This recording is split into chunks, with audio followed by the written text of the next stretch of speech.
Good day, beautiful people, and welcome back to Life Treasures and Golden Moments. This is Natalie Silva. Well, hey, I got kind of stuck in the office with no equipment to be working because we had several ice storms out here in the Midwest. And so I didn't get all my stories up there for you this month of January, which is now past, and we are in February. But I did promise you another story from the God Winks book from our author, Squire Rushnell. And today I'd like to share a story called God Winks on Quest. We all have quests in our lives that we have plans to do things, and sometimes we never get to do them.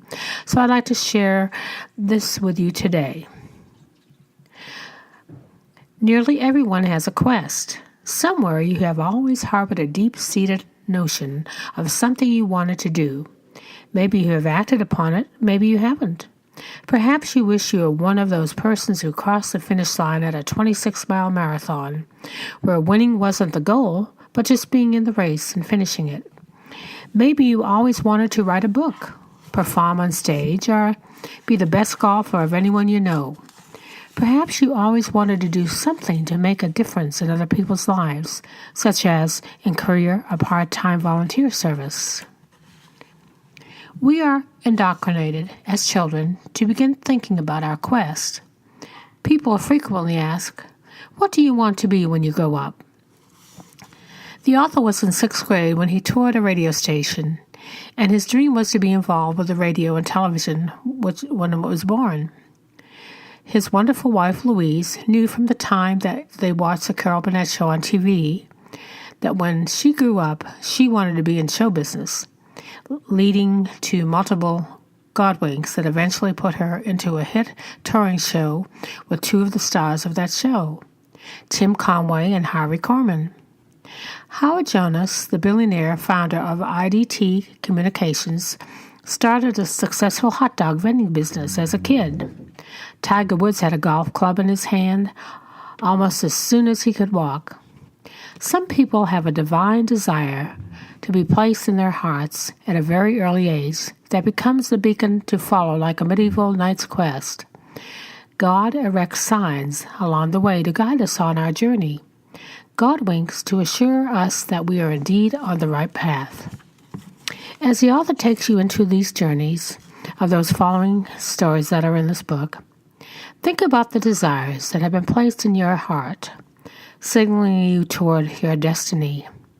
What have you done lately to move toward the realization of your dreams, to conquer your quest?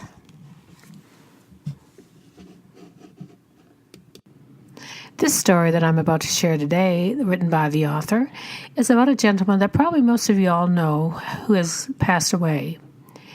His name was Don Knotts, and is called Don Knotts' Big Day.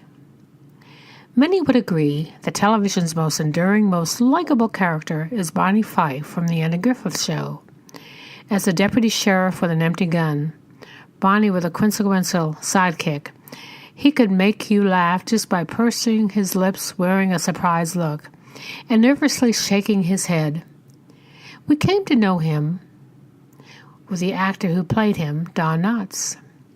Don Knotts was a struggling New York actor in the mid-50s.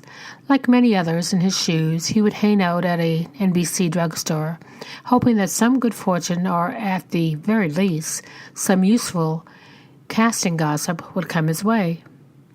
Late one afternoon, he shared a cup of coffee with an acquaintance, another wannabe actor who had a tidbit of a hot information. That day, a downtown casting agent was holding final auditions for a new Broadway play. Don looked at the clock. It was almost 4:30. He calculated that if he rushed to the subway, he might make it there before 5. Soon Don was dashing through the throngs of people on the New York streets, bounding down the subway steps 2 at a time, and jostling through the crowds to get alongside the subway. He anxiously looked at his watch. The train was late. Finally it came. At Wall Street, he bolted through the masses of people up these stairs to the street. He quickly looked around to get his bearings. Then he saw the casting agent's address right across the street.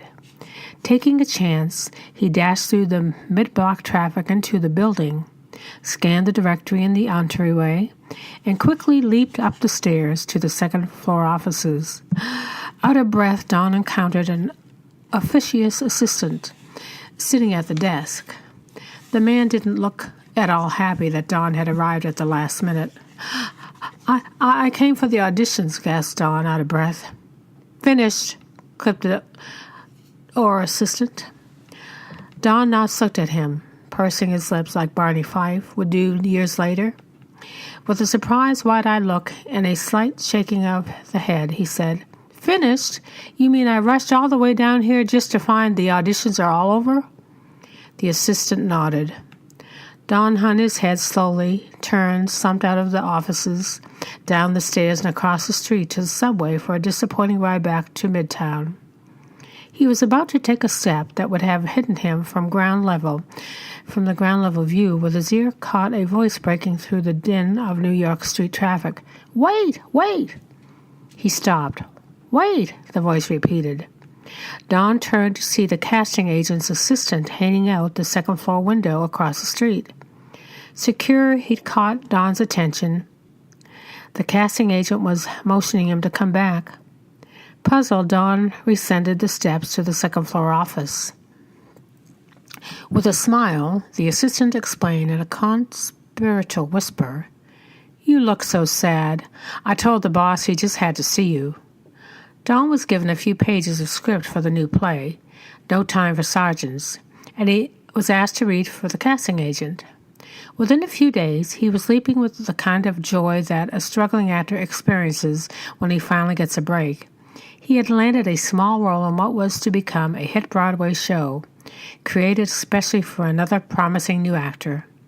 But more important, the God-wink that occurred when the casting agent's assistant prevailed upon his boss to see just one more actor, and the good fortune of his capturing Dawn Knott's attention just before he submerged into the subway, was one of the most auspicious events in Dawn's life, because the promising new actor he was to play against was Andy Griffith. The pairing of personalities developed the successful comedy relationship that later became perfect casting for the Andy Griffith Show.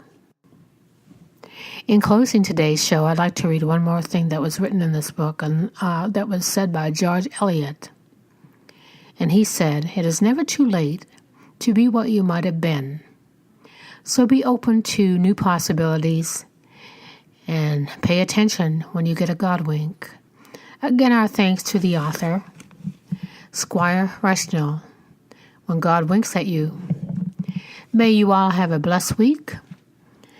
And till next time, take care and may God bless. This is Natalie Silva.